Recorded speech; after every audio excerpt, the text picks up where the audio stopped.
Hello and welcome to another video installation for this class. Today's topic is Hinduism, but first I wanted to tour you through my art studio just a little bit so you understand what I do when I'm not here. Behind me is actually what I call my wall of power. So I have most of my diplomas, not all of them, up, as well as the honor societies and medals and the honor sash and whatnot, followed by some of the awards that I've won in the art world. I am currently hosting some art for a friend of mine who's an academic librarian who went to Washington State and is coming back soon. And then I do photography like the flamingos. I do wire sculpture, which we'll take a look at. I actually have several pieces that are currently out showing, so that's the gaps on the wall that you see. We're actually going to talk about that photo at the top of the screen. So this is kind of where I hang out.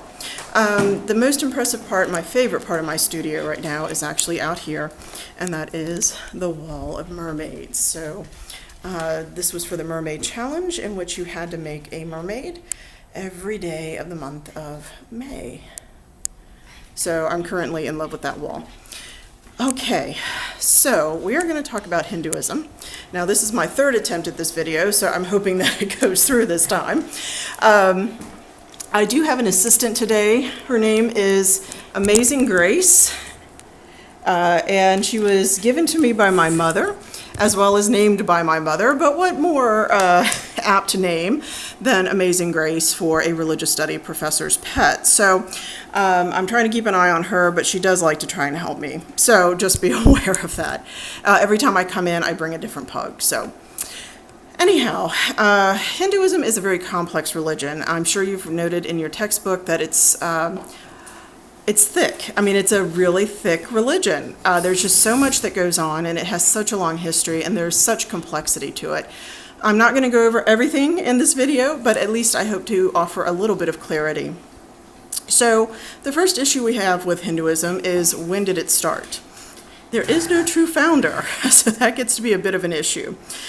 Some people believe that Hinduism is as old as 6,000 BCE because they have found images of seated and meditating Shiva with the animals that date back to that time period. So that's prehistoric. If you are not familiar with the term BCE, that means before Common Era. So that would be equivalent to BC.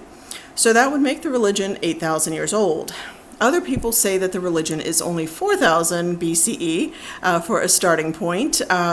Because, again, more artifacts that really support the images of Hinduism are found at that time, as well as a different village and city structure in India.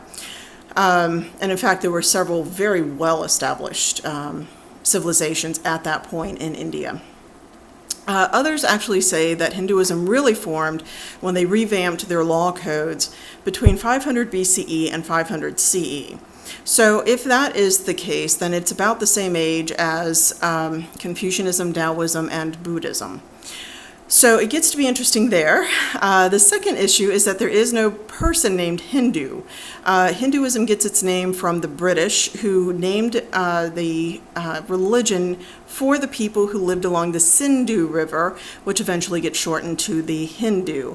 So Hinduism is not even sometimes classified as a religion so much as it is as a way of life. And so, wow, what do you do with that? On top of that, since there is no founder, there's some question as to how the religion developed, and most likely there was a collision of cultures. So one theory says that in the South there were a group called the Dasan. They were farmers, and they revered agriculture and nature. They also loved the cow, because if you're not aware, you get milk from a cow. You can get protein from a cow, in other words, without killing it. The manure can be used for house fires and for fertilizer. Cattle are strong enough to pull a plow. A person really is not, at least not for a significant enough level of ground to produce enough food for a village. And of course their urine could be used for cleaning, and they did use it because there were no clean ammonia factories in the day. So the cow was a very sacred item. something that becomes venerated to the extent of a notion called ahimsa, and ahimsa means extreme compassion. So cattle would be seen as one level below human, so they were very, very important. They also had a sacred medicinal plant called soma, which was most likely hallucinogenic, and was primarily drunk in its full and potent strength by God. Otherwise, it had to be diluted in milk. A priest could drink it, but not the common person. And if a priest did drink it, again, it was very, very diluted, because too much of it would drive you mad. Now, the Dasan were, in theory, conquered by a more northern tribe called the Harappan. The Harappan would have venerated two classes of people. Because they were a tribe that conquered others, they would have really valued their warriors. And above the warriors, the one being that actually allows you to win is Godhead. Therefore, they would have venerated their priests. Their priests would have to keep God happy in order for their warriors to win. So the idea is that when these two cultures collided, one took over the other and actually started forming the basis of what becomes known as Indian society or Hindu society. This would have been the caste system. The priests would have been the top of the caste system, and they were known as the Brahmin. As you study your notes, note that Brahmin is Brahmin. Men live for a minute. That's how you can remember that. The Brahmin would have been worshippers of the Brahman, which was a manifestation of the Brahma. So Brahman is the creator force. The Brahma, with no N, B-R-A-H-A, is the unknowable, unfathomable God. So the Brahmin were the top caste from which a king would have emerged, and the king would have been called the Raja, or the Raja caste, or technically Yati, subsect of the Brahmin caste. Below the Brahmin were the Kshatriya, or the warriors. Then you had the merchants and artisans. Then you had the Shudra, or the laborers. And then below that you had the Dalit, which were they used to be called the untouchables. Due to the work of M.K. Gandhi, they became known as essentially the oppressed or the beloved. So again, that was a big push for Gandhi, was to get the lowest caste recognition and political protection. So the caste system can be a bit of an issue because it ties into karma. Karma is what you sow, you shall reap. So you cannot plant a grain of rice and expect to get an orange tree. You cannot do bad things and expect good things to be the result. So essentially the idea is that with the karmic system, it's kind of like a giant cosmic checking account, and you want that to be a good balance, because the more you have, particularly on the positive side, the better you'll do. So if you were born as a Shudra, as a laborer, it's because you earned that place. If you were born as an untouchable, it's because you earned that place, right? If you were born as a Brahmin, it's because your karma was so good over the past lifetimes that you earned your place. So it becomes kind of a double-edged sword in many ways. You earned the place, and therefore you are not necessarily worthy of compassion, but at the same time, you are supposed to be compassionate to others so that they have a chance to reincarnate at a better level in the next lifetime. So far, how are we doing? We don't know exactly when it began. We don't know who the founder was. And even the cultural ideology that I told you is theoretical, because the issue is that the British came up with it, because who conquered India? Well, do not forget that in 1100 CE, it was conquered as part of the Islamic Empire, and in 1700 CE, the British came in, and they really came in the 1800s, and that was another reason for M.K. Gandhi to do everything that he did. The peaceful protest was to get rid of the English colonial powers, who basically took everything out of India and sent it to Britain for processing and then sold it back to India. So you can see how that would be a problem. All right. let's see. Oh, I was saying why the cultural conflict is somewhat questionable.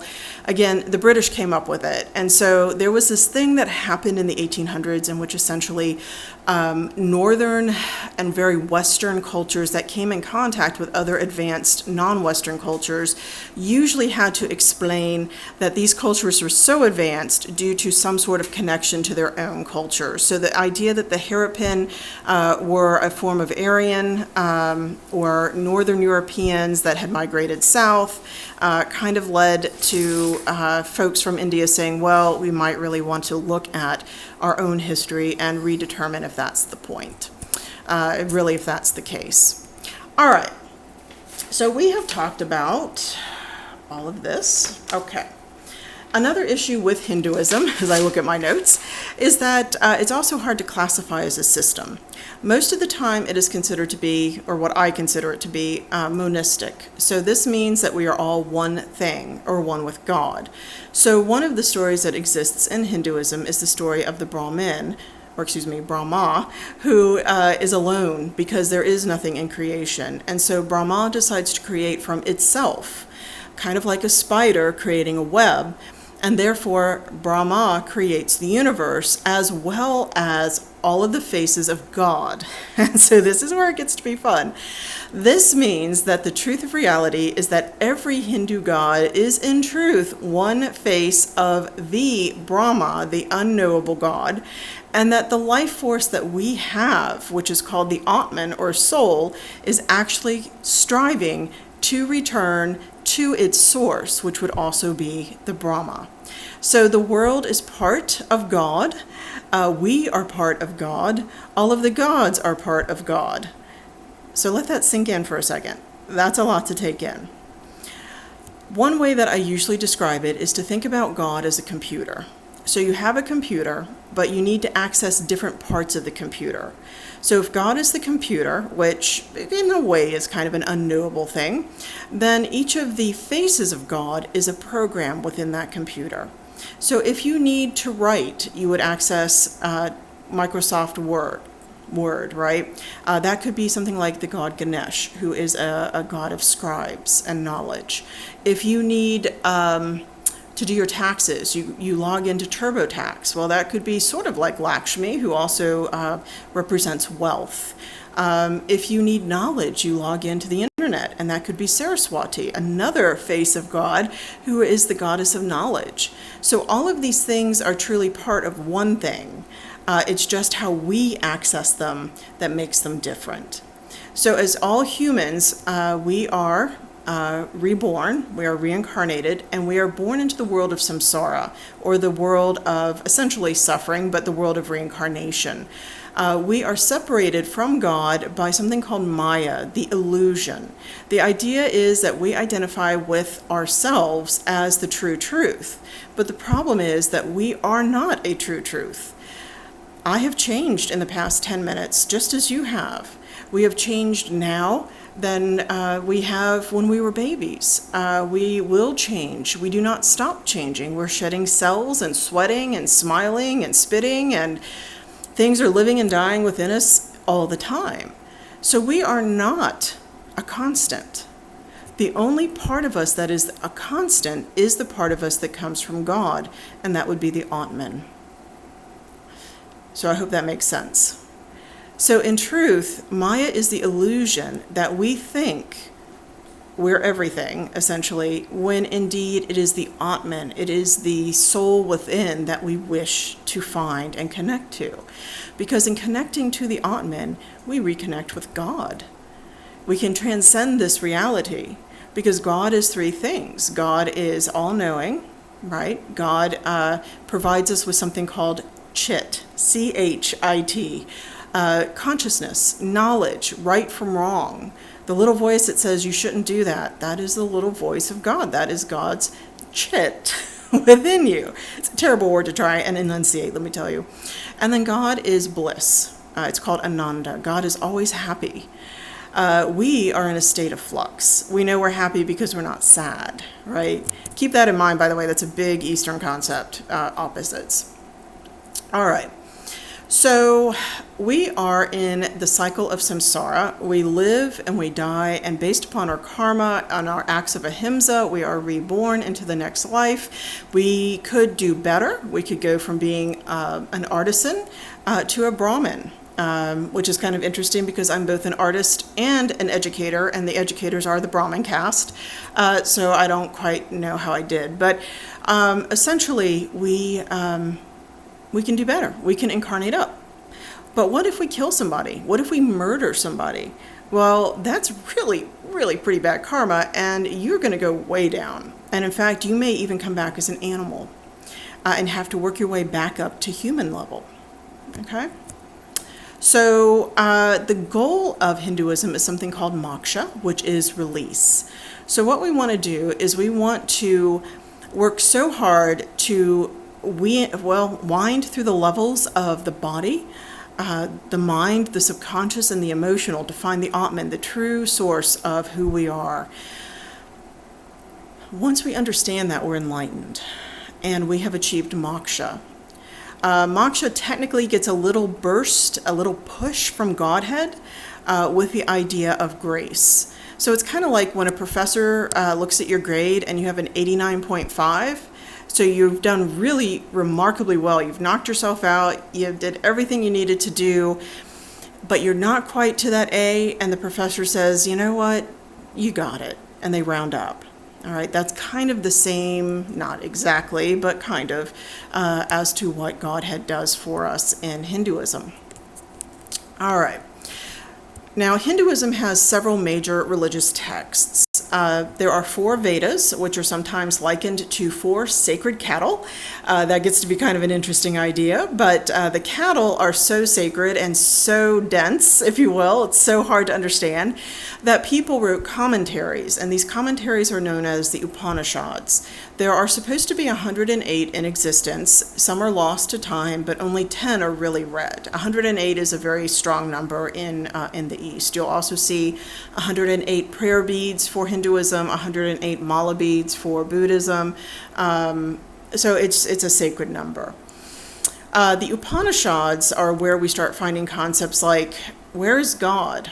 God is in the world. Where is God? God is in you. Where is God? God is in me. All right, so they are the ones that really help to explain that. In order to understand this, initially knowledge was passed father to son, or in the later lifetime, somebody might give up their life, their jobs, and their family, and go and sit at the foot of a guru or a master or a teacher and learn the Hindu philosophy from him, thus hopefully becoming enlightened and also becoming a teacher, a guru as well. Okay, around 500 BCE, there were some problems in the Hindu culture, and they were pretty big ones. Power had been pulled up to the upper classes, the poor lost power, women lost power, and the kings were really solidifying power. So there was a cultural revolution that happened, and in fact there were multiple cultural revolutions. One thing that ended up happening is the formation of Buddhism, which we're going to talk about in our next video. Interestingly enough, the Buddhist founder, Siddhartha Gautama, was a Raja. He was actually a Brahmin. He was a prince who saw the world as very much unbalanced. And so he was a real rebel, because in Hinduism, they were saying that in order to be incarnated to a higher level, to the next level, not only did you have to have good karma, but you had to be a man. So women were secondary. And if you wanted to be reincarnated as a man in your next life, then you better treat your husband really well and get him enlightened, because until then you are expected to reincarnate as a woman to serve him. That's a little problematic, yes. So essentially, we do start seeing these movements. Buddha is a rebel. He believed that the individual could be enlightened. It did not matter about the caste. He did say that women could be enlightened. No way, right? I love that. Yes, he said women could be. And indeed, he also said we should all be fairly self-sufficient. So Buddha forms Buddhism. He dies in 483 BCE, and so that launches another, essentially, subsect. And then there's another prince by the name of Mahavira who reworks a system called Jainism. Jainism is kind of an interesting thing. It's either a sister religion or a daughter religion to Hinduism, but whereas Hinduism says that we are creations of God and we seek to return to God, Jainism says that there's really no creator God, but that we ourselves can find our godhood and become gods. And Buddhism says there is no creator God. We do not have souls. We have the anatman, the non-soul, but what we actually have is knowledge. And with this knowledge, we can become omniscient and control our manifestations. So those are some rather interesting movements. Hinduism, however, also started putting forth epics, kind of these heroic epics for the people, for the common person. Two of the most important epics were the Mahabharata, which is the story of Krishna. And from the Mahabharata, we get the Bhagavad Gita, which is 700 verses of what becomes known as the Hindu Bible. It basically is God incarnate in Krishna, advising a king who's in the middle of a civil war with his own family. And the king says, "What more do you expect of me?" And essentially the answer is, "Did you do your duty or your dharma?" King says yes, and he says, "Did you treat others well, ahimsa or karma?" And the king says yes, and he said, "Did you try multiple times? Don't give up, you got to keep trying. Are you taking your responsibility as your caste, as a king, to protect your people? Are you doing this?" And each time the king says, "Yes, I am, but I'm still losing." And at that point, and I love Hinduism for this, Krishna looks at him and says to Ajunta, to the king, and he says, "Well, great king, you have to leave it up to God. So the only thing you can do is your best, and in the end, it's up to God." He also basically says people will come in second. That is part of our reality. You can do the very best that you can do, but still come in second. And I'll tell you that some of the ribbons that you just saw were second place. And I have to say, in the art world, it's very subjective. And usually if I get second place, I'm like, you know what? That judge had good taste, but not great taste, right? But I've done everything I can do. And second's okay. It's fine. But sometimes it's just not meant to be. Okay. The other story, the other epic, is the Ramayana. There are multiple epics out there, but these are the two biggies. The Ramayana is the path of Rama. Rama is yet another avatar or incarnation of God. Yeah, complicated. 22 minutes, and I'm trying to get all this in. In a classroom, by the way, I'd be teaching this twice a week for 3 weeks at least. Anyway, the Ramayana is the epic of Rama, who is a prince who is married to Sita, a beautiful woman. They are cast out of the kingdom due to no fault of their own, and while living in the forest, Sita is kidnapped by Ravana, a king. It's kind of an interesting story because really Ravana is a really good guy, except that he lusts for another man's wife. So that's a big, big, big no-no. So it's basically a war epic after that. Rama gathers a monkey army led by Hanuman, and they go and they get Sita back. The idea with the Ramayana is you must do your sacred duty, and that is incredibly important. All right, so for the last little bit of this, I wanted to talk about the pathways, because I've mentioned that God manifests in multiple ways. So I brought with me some of my little Hindu sculptures, and several of these have been blessed. I had a beautiful Ganesh sculpture from India, but I'm sorry to say it was made of clay and it broke. That kind of sucked. But so let's go back to the idea of God. So if God is Brahma, the unknowable, just the unknowable force, we'll just stick with that. Then how do we get to know God? Well, God gives us multiple ways to learn about him. And so all of these are manifestations of God, all right?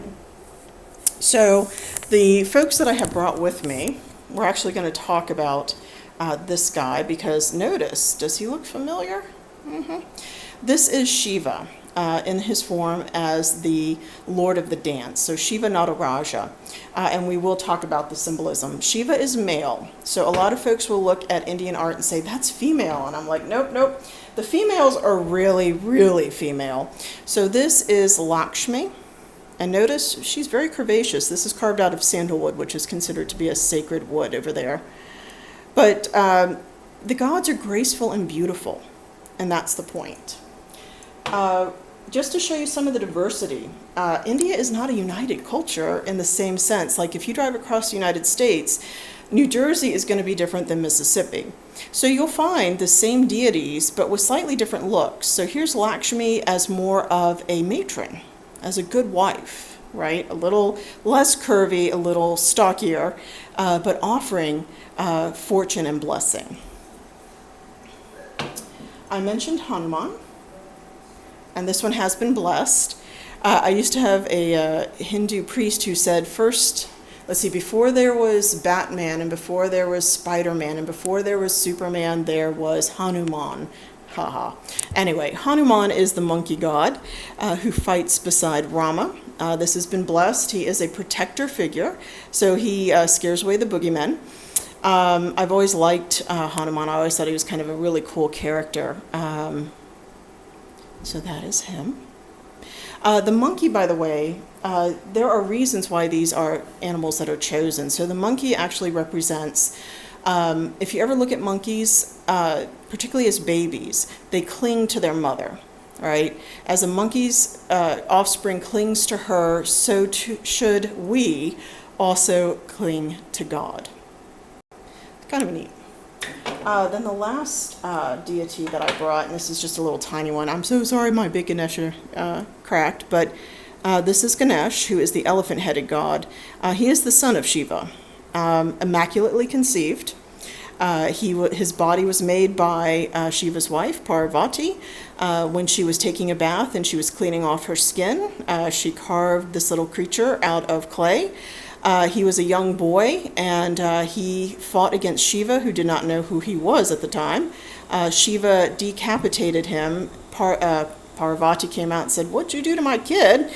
So he basically found the head of an elephant, placed it back upon the body of the child, and breathed life into the body. So it's kind of an interesting symbolism of the biological and the spiritual coming together, and again, in a sexless manner. All right. So there are two pathways within Hinduism, even though all gods go back to Brahma.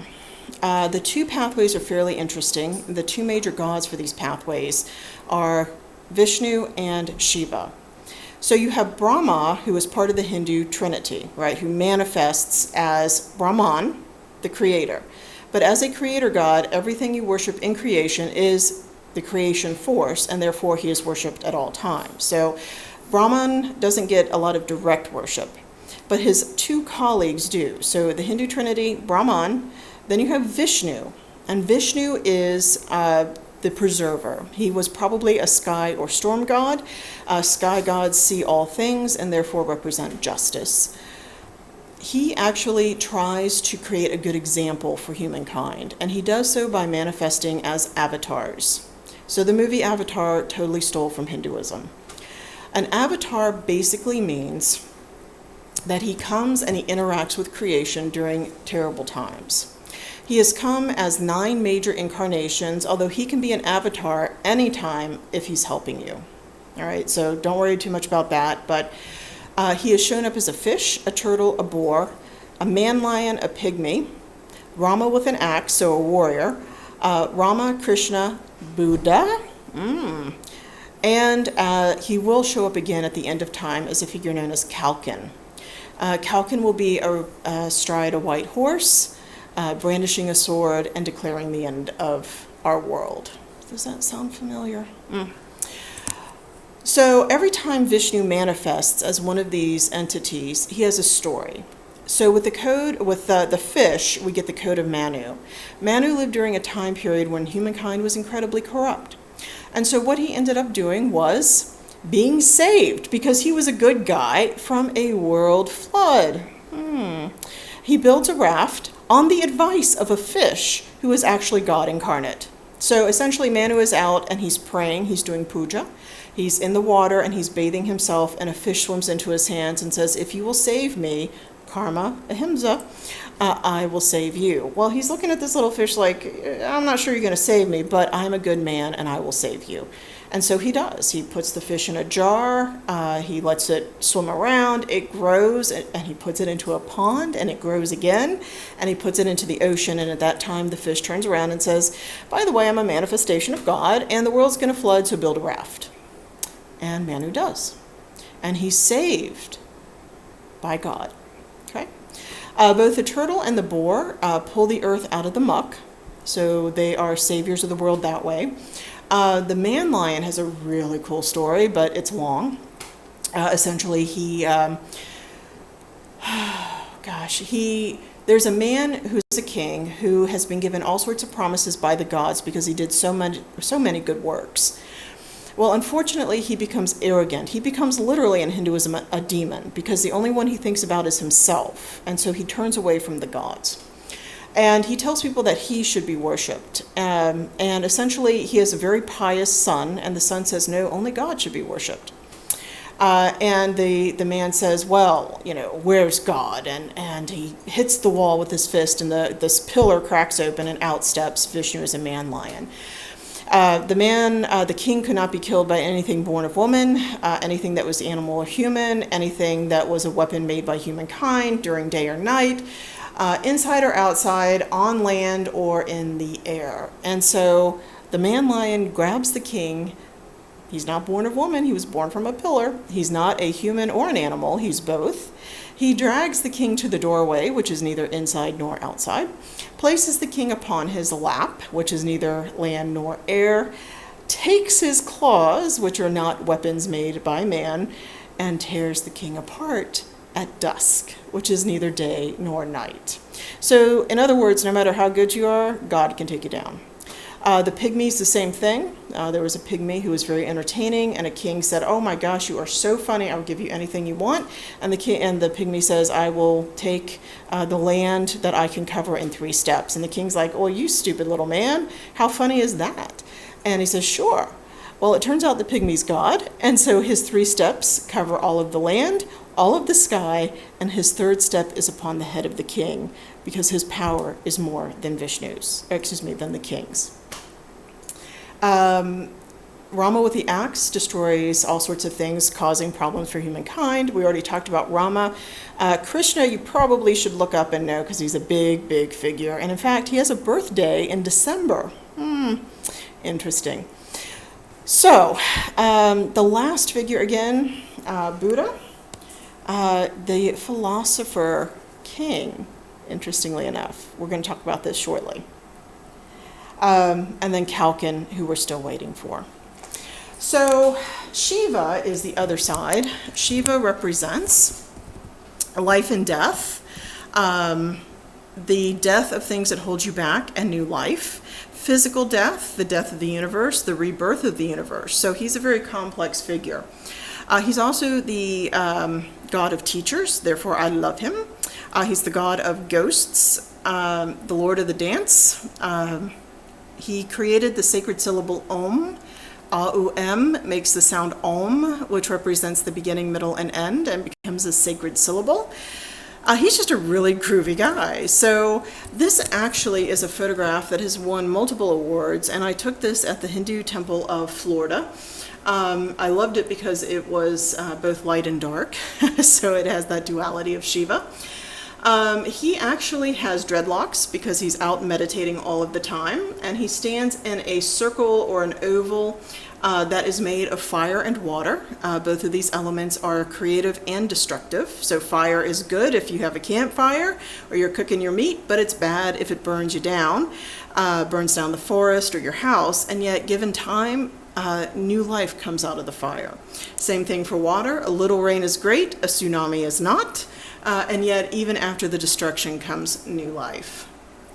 So he's got his dreadlocks, he's got the combination of the two worlds, the two opposing worlds. And then notice he has multiple arms, and these arms actually represent omnipotence.